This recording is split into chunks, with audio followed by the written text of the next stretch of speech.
Starting the day off in the backyard, man. We're out in the spray booth, gonna be picking back up on this EP3. I think that the primer has now finally had plenty of time to dry. My plan here is to go ahead and pick back up. We gotta do some block sanding on all the areas that we have primered, get everything smooth. I gotta do a once over the car, make sure that it is 100% ready for paint.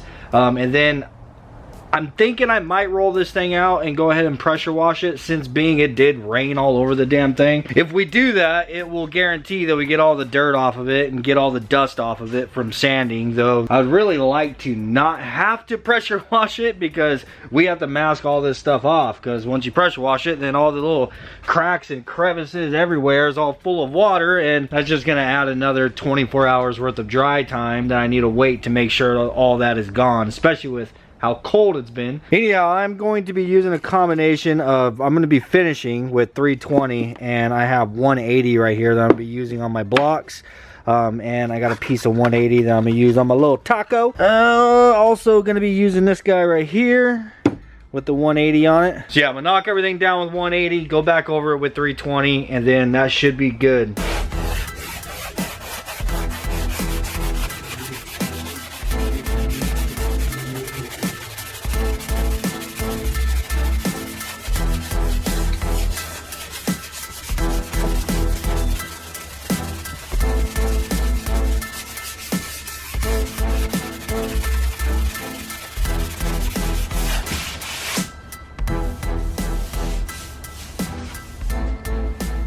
Yeah, this primer is sanding really nice, bro. It's turning into freaking snow, and that's kind of what you want. Well, it gets really powdery whenever you're sanding. So on an area like this, you don't want to sand from the door to the quarter panel, because they're not always exactly flush with one another. You want to sand the door and you want to sand the body panel separate. Sometimes I'll at the end just kind of do one little swipe over the connecting point of them. But here's a little tip that I learned from Dustin. So instead of sitting here trying to hold the door open in order to sand this surface only, you actually close your door latch, and then it'll sit against the latch and the door is held open.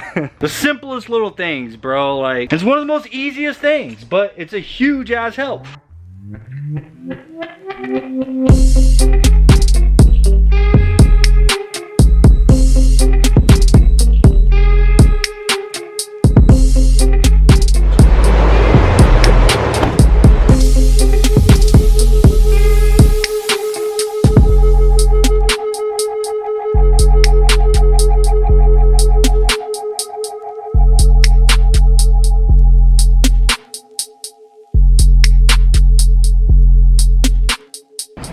So something that I'll do whenever I have a bunch of high build on here is I'll kind of knock the first layer off with the DA. So I want to explain this just in case y'all are seeing me using the DA and the hyperlapse, you know what I'm saying? But if you look, you can see a line on my body line and then around the wheel well. I don't go over those areas because with the DA, you'll end up knocking your body line down. It's really easy whenever you have a lot of material on top of a body line to distort it, to soften it for one. If you go over it, you'll make it a lot more like rounded than what it normally is, so then they won't stand out and be as pronounced as they normally are. But you can also make it all wobbly, you know what I'm saying? I'm sure you guys have seen that before in a vehicle that's been painted. Like, you look down it and you could just kind of see the body lines like wobbly. You got to be really careful with that, man. It takes some patience, you know what I'm saying? But anyhow, I like to basically knock that first layer off. You know, it's kind of like a skin, if you want to,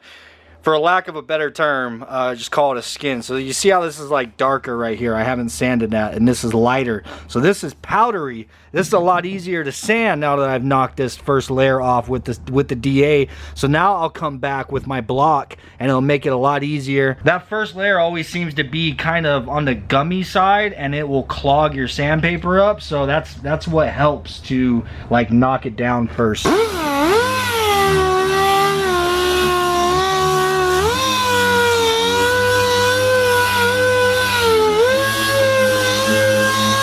But whenever you do so, you got to make sure to keep your sander flat, because you will create dips and stuff inside of this high build. And like I said, I don't go over the body lines. I just kind of ride them.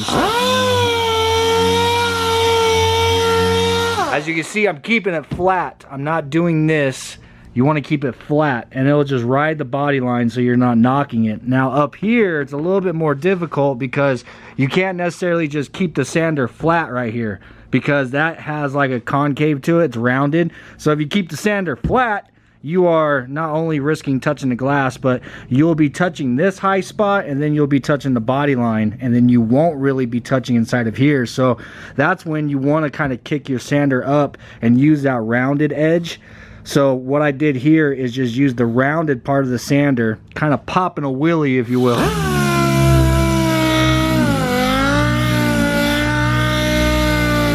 And again, you're just kind of riding that body line. You're not knocking it down. So coming around here, as you can see, I haven't touched the body line anywhere. And then even this area right here, you just got to be careful, bro. It takes some experience. It takes time. You kind of get a feel for it. So like on these rounded areas, even whenever I hold it flat, like the sander isn't touching all the way. So this, you want to kind of move in this direction, following that curvature of the body.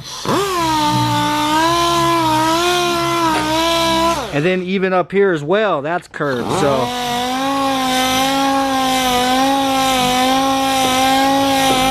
you just follow that curvature. I haven't touched the body line anywhere, and that's still dark gray. I'll actually hit that by hand whenever I come back with the block. But like I said, knocking that first layer down with the sander just makes blocking go by even faster.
Alright, I got everything block sanded, and I went over the whole entire car with 320 grit just to smooth in the whole thing. The 180 grit is a little bit aggressive to just paint over, and I wanted to skim over the whole entire car because when primering these areas, you will feel like there's a really rough like overspray on the rest of the car from that high build primer. So I just wanted to skim over the whole entire thing. Now it all just feels smooth as can be, bro. I look like I just took a bath in baby powder. Now I'm gonna go ahead and clean the booth up. I gotta get all my trash out of here, blow all the dust out, all that kind of stuff. I'm gonna try to get this thing dust free enough that we can spray it without having to pressure wash it. I'm gonna try, because I'd really like to spray this thing right now rather than just, because if I pressure wash it right now, I'm not gonna be able to spray till tomorrow. So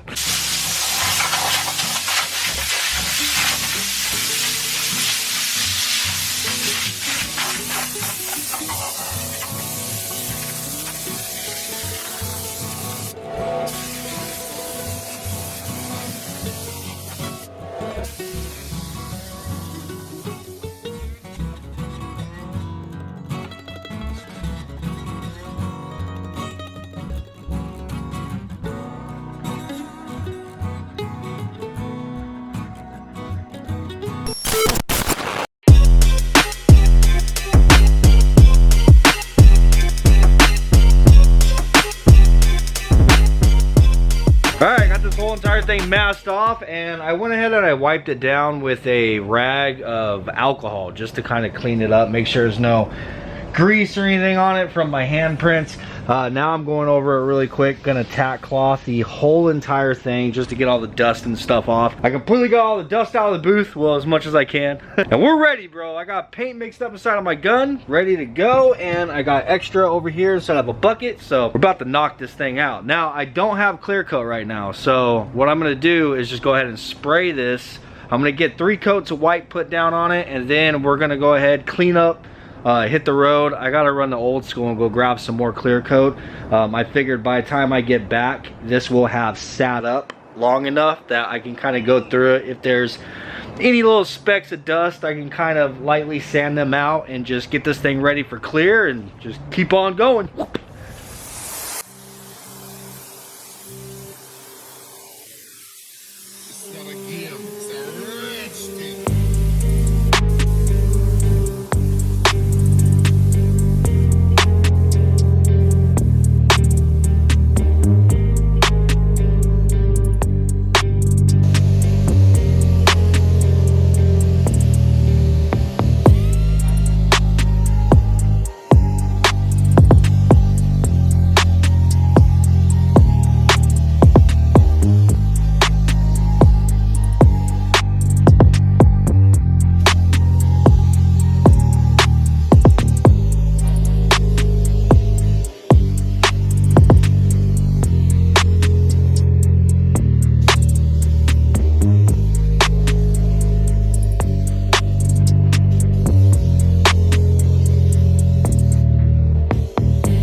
Got back home, man. Sprayed the car this morning, so just so you guys know, get a time frame of where we're at. It's now 5 p.m. I sprayed the car like 9 o'clock this morning, but we had a Christmas parade to go to, so just getting back from all that. But I did manage to make it to Old School before they closed. Right now it's currently Saturday. They always close early, but grab the gallon kit. This is USC's brand, so this is a cheaper clear coat. We're gonna try it out. This was 90 bucks, bro. $90 for a this is a 4-to-1. The guy mentioned to me that a lot of customers use this stuff, that it is on the cheaper side. It's more economical, you know, for people who can't afford the high dollar stuff, but it is a really good clear coat nonetheless. But dude, this thing is freaking blinging, bro. This thing is blinging. It already looks so damn good. Now I am going to wait until tomorrow to actually clear coat this because it is still real tacky to the touch, and I want to go over this and actually wet sand some areas. So when I got back home, there is a fly that landed on the roof right there. I doubt you guys are gonna be able to see it in the camera, but he left a nice little circle walkway all the way around him before he finally gave up. And then a bug landed in it right there, and then I had some water come out of my gun up here. I don't know if you guys are gonna be able to see. Yeah, you can kind of see it right there. The little specks, which isn't a big deal, bro. Come tomorrow, this will be dry enough that I can wet sand on it and get all those little imperfections out before we clear coat. Hey, I want to let this thing go ahead and sit overnight. Tomorrow, I want to come through and actually do a little bit of wet sanding on it. We're not going to be able to move this thing out until then because I don't want to waste all this masking. I don't want to have to mask it again. So, anyhow, I hope you enjoyed this video. If you did, please do smash the like button. I hope you guys are excited to see this thing done. I know I most certainly am. Tomorrow's video, I don't know if we're going to be actually wet sanding and clear coating that. I think I'm going to do something with the bumpers that I've been wanting to do since, honestly, I got this car. So, anyhow, I'll see you then. Peace. Okay.